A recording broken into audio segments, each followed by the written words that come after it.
Bol vitaminli, asan, dadlı, ləzzətli salat hazırlamaq istəyirsinizsə, bu salat məhz sizin üçündür. İlk öncə 600 qram çələmi nazik uzunla doğrayıb, üzərinə duz əlavə edib yaxşıca qarışdırırıq. Elə qarışdırırıq ki, duz çələmin canına yaxşı keçsin və tərkibində olan acı suyunu çıxarmaq daha asan olsun.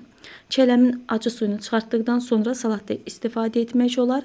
Əks halda, yəni həmin su çələmin canında qalarsa, salat acı alına bilər. Çələmdən çıxan bu suyu istifadə etmirik. İstifadə edəcəyimiz ərzaqlar çələm, toyuğun sinəti, kökü qeyd edim ki, bişirmədən, yəni təbii halda istifadə edirik. Şüyüd, üydülmüş qoz, zövqə görə duz, qara istiot və sonda mayonez.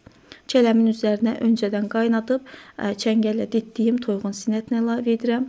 Ardından digər ərzaqları da əlavə edirəm. Qeyd edim ki, istifadə etdiyim ərzaqların tam miqdarını videonun açıqlama hissəsinə qeyd etdim.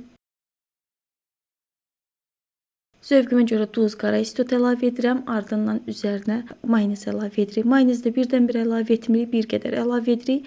Əgər yetməzsə, yenə də əlavə etmək olar. Yaxşı qarışdırırıq. Salat hazırdır. Yaxşı olar ki, bir neçə saat soyuducuda gözlədikdən sonra süfrəyə verəsiniz.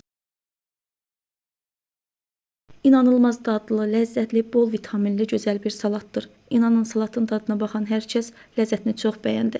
Sizlər də könül rahatlığı ilə evdə olan ərzaqlarla rahatlıqla hazırlaya bilərsiniz. Dəyərli izləyicilər, əgər video sizlərə yararlı, faydalı oldusa, videonu bəyənib kanala abunə olmağı unutmayın. Hələlik.